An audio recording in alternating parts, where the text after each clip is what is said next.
Hello. Good morning everybody. आज की इस ऑनलाइन क्लास में आप सभी का हार्दिक स्वागत एवं अभिनंदन है।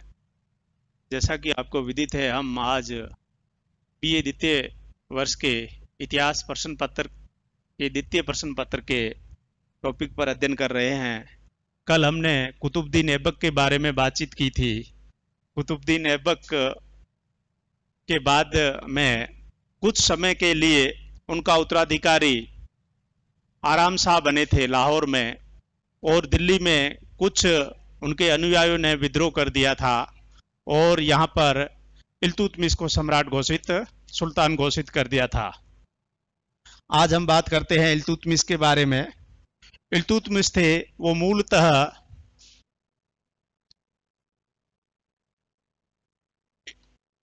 इलबारी इलबारी कबीले से संबंधित थे या इलबारी तुर्क थे, और इल्तुतमिश ऐबक के दामाद थे। कुतुबुद्दीन ऐबक ने इनकी योग्यता से प्रभावित होकर के अपनी पुत्री की शादी इनके साथ कर दी थी, और ऐबक की मृत्यु के बाद दिल्ली में सुल्तान बने।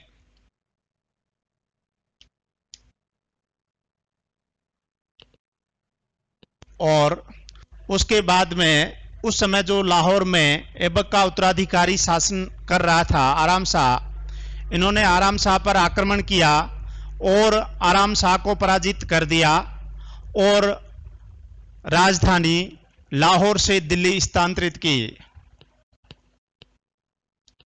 आराम शाह को पराजित किया और लाहौर की जगह राजधानी दिल्ली को बनाया।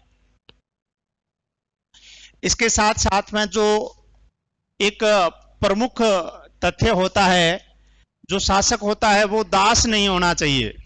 तुर्क परंपराओं के अनुसार यदि कोई व्यक्ति गुलाम या दास है तो वह स्वतंत्र शासक नहीं हो सकता।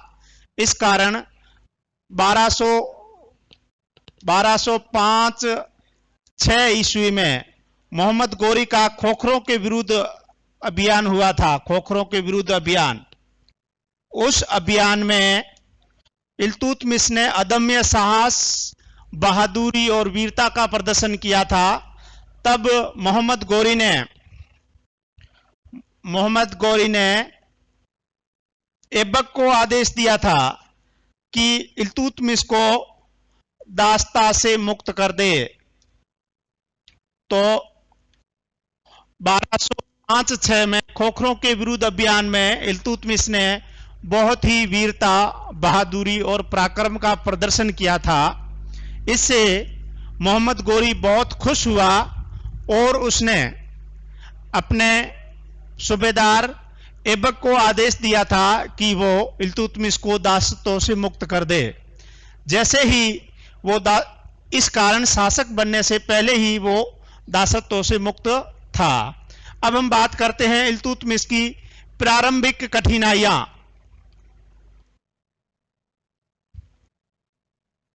प्रारंभिक समस्याएं क्या क्या थी उसके सामने। देखिए, नया राजतंत्र या जो नई व्यवस्था प्रचलन में आती है तो स्वाभाविक है कुछ न कुछ समस्याएं होती ही है। जो ऐबक थे, यद्यपि उन्होंने कई उपलब्धियां और सैनिक कार्य किए थे, लेकिन वो राज्य को पूर्ण रूप से संगठित नहीं कर पाए थे। जो पहली इनके समय की समस्या थी वो थी ताजुद्दीन यल्दोज व नासिरुद्दीन कुबाचा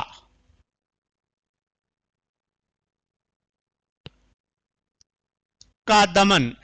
देखिए, जो ये ताजुद्दीन यल्दौज था, यह भी मोहम्मद गोरी का सेनापति था और इसने गजनी पर अधिकार कर लिया था। गजनी जो गोरी का मूल स्थान था, और यह सिंध और मुल्तान का शासक बन गया था। सिंध और मुल्तान, देखिए मुल्तान और सिंध का शासक नासिरुद्दीन कुबाचा और ताजुद्दीन यल्दौज, ये दोनों ही भारत पर मोहम्मद गोरी के उत्तराधिकारी होने के कारण अपना अधिकार का दावा करते थे। दूसरी जो प्रमुख समस्या थी वो बंगाल पर पुनः अधिकार करना। बंगाल पर पुनः अधिकार करना। देखिए ऐबक के समय वहां पर अली मर्दान ने पहले अपनी स्वतंत्रता की घोषणा कर दी थी और बाद में ऐबक का आधिपत्य स्वीकार कर दिया था, लेकिन ऐबक की जैसे ही मृत्यु हुई तो उन्होंने खुद को स्वतंत्र घोषित कर दिया था। इस रूप से बंगाल में भी अव्यवस्था स्थापित हो गई थी, तो बंगाल पर भी पुनः अधिकार करना। तीसरी जो थी ऐबक की मृत्यु के बाद उस समय जो कुछ राजपूत राज्य थे, उन्होंने खुद को स्वतंत्र घोषित कर दिया था। उन पर आधिपत्य स्थापित करना। आधिपत्य। चौथी जो समय की समस्या थी, मंगोल आक्रमण का खतरा। दिल्ली सल्तनत की सीमाओं पर मंगोल आक्रमण की संभावनाएं बढ़ गई थी। उस आक्रमण से रक्षा करना। और अंतिम समस्या थी दिल्ली सल्तनत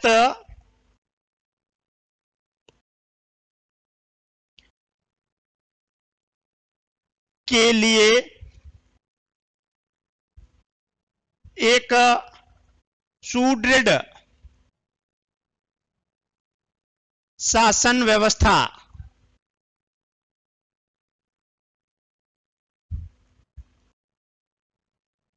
स्थापित करना। देखिए हम बात कर रहे हैं कि इल्तुतमिश की प्रारंभिक समस्याएं क्या थी।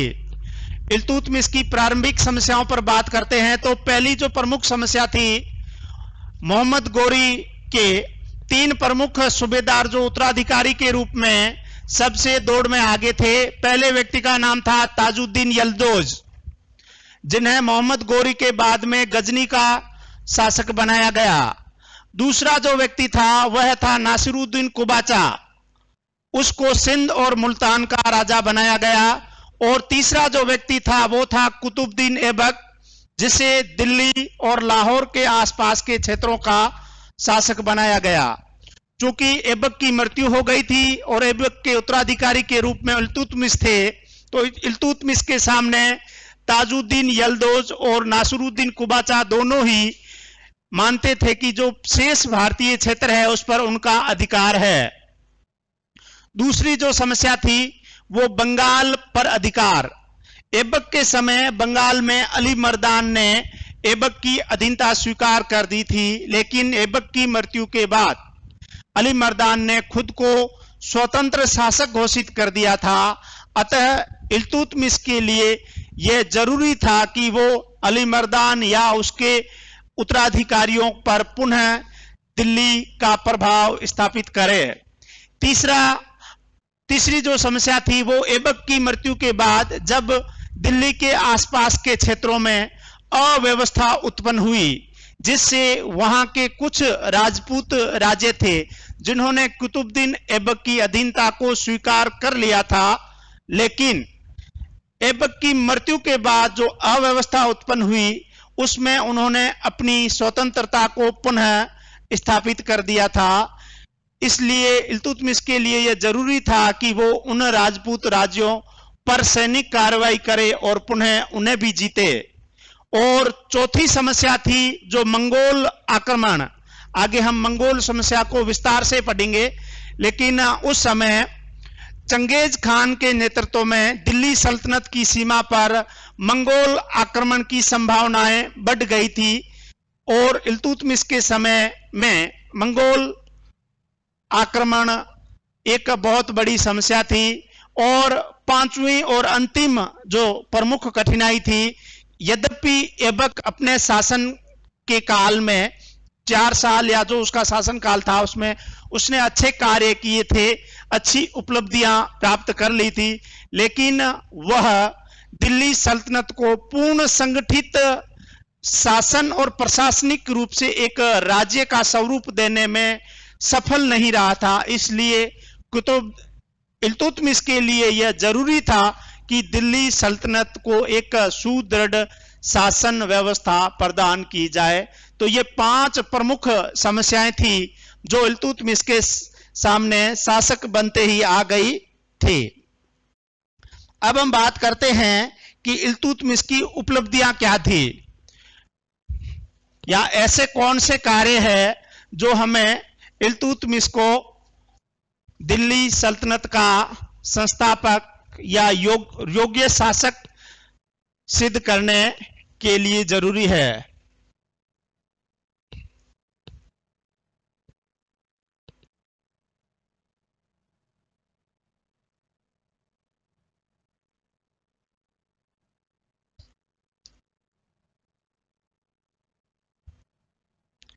देखिए, इल्तुतमिश ने जो प्रारंभिक विपरीत परिस्थितियां थी उसमें धैर्य, संयम, साहस और बुद्धिमत्ता से कार्य किया। उन समस्याओं से डरकर भागा नहीं, बल्कि डटकर उनका सामना किया। उनकी जो प्रारंभिक और पहली उपलब्धि थी वो ताजुद्दीन यल्दौज का दमन था। ताजुद्दीन यल्दौज का दमन। ताजुद्दीन यल्दौज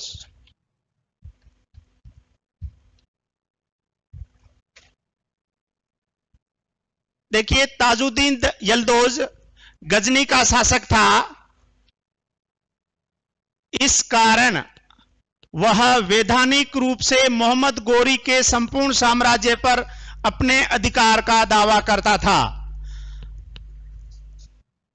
और इस रूप में वो भारतीय क्षेत्र पर भी अपना आधिपत्य मानता था। लेकिन तराइन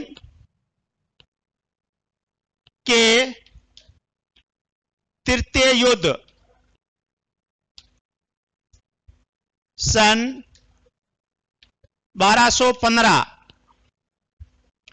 तराइन के तृतीय युद्ध सन 1215 में इल्तुतमिश ने यल्दौज को पराजित कर दिया, उसको मार डाला, उसकी संपूर्ण शक्ति का दमन कर दिया। देखिए, मैं बात कर रहा हूं तराइन के तृतीय युद्ध के बारे में। देखिए, तराइन के प्रथम और द्वितीय युद्ध 1191 और 92 में अजमेर के चौहान राजा पृथ्वीराज और मोहम्मद गोरी के बीच में हुए थे। और ये तराइन का तृतीय युद्ध है जो कि 1215 में लड़ा गया और इसमें ताजुद्दीन यल्दौज पराजित हुआ। देखिए, दूसरी जो प्रमुख उपलब्धि है, चंगेज खान या मंगोल आक्रमण से दिल्ली सल्तनत की रक्षा करना। देखिए, मध्य एशिया में जलालुद्दीन मांगबरनी नामक एक व्यक्ति शासन कर रहा था। मंगोलों ने उस पर आक्रमण कर दिया और मंगोल लोग मांगबरनी का पीछा करते करते दिल्ली सल्तनत की सीमा पर आ पहुंचे थे। इस स्थिति में मांगबरनी ने इल्तुतमिश से सहायता और शरणागति की मांग की, लेकिन इल्तुतमिश ने बड़ी कूटनीति और रणनीति का प्रयोग करते हुए मांगबरनी को शरणागत एवं सहायता देने से मना किया। साथ ही उसे कहा कि वो मेरे क्षेत्र को छोड़ के चला जाए, नहीं तो उसके सैनिकों और उसकी संपत्ति को जब्त कर लिया जाएगा। इल्तुतमिश के इस कार्य से मांग बरनी इल्तुतमिश के दिल्ली सल्तनत के प्रदेशों को छोड़ करके बाहर चला गया। इस कारण से जो संभावित मंगोल और चंगेज खान का आक्रमण था, उससे दिल्ली सल्तनत की स्वतः ही रक्षा हो गई। तीसरा जो प्रमुख कार्य था, नासिरुद्दीन कुबाचा का दमन।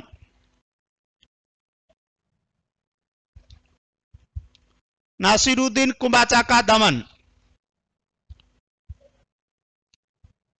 देखिए, जो नासिरुद्दीन कुबाचा थे, ये मुल्तान और सिंध के शासक थे।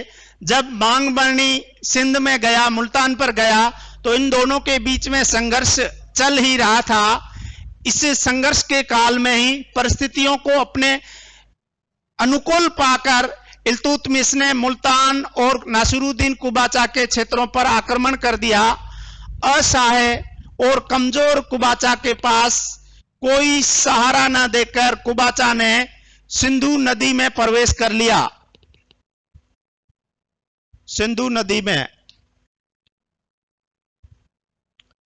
कूद गया, जिससे डूबने से उसकी मृत्यु हो गई। इस प्रकार उसकी मृत्यु हो गई और कुबाचा के संपूर्ण क्षेत्र पर इल्तुतमिश का अधिकार हो गया। तो प्रिय विद्यार्थियों, आज इतना ही। कल और नए टॉपिक, इसी टॉपिक को इल्तुतमिश की अन्य उपलब्धियां, उन्होंने प्रशासन के क्षेत्र में क्या सुधार किए, मुद्रा व्यवस्था में क्या सुधार किया, न्याय व्यवस्था में क्या सुधार किया, शिक्षा और किन किन विद्वानों को उन्होंने संरक्षण दिया, और कौन कौन सी प्रमुख इमारतें और तालाब वगैरह की स्थापना की, इसके बारे में परिचर्चा करेंगे। धन्यवाद।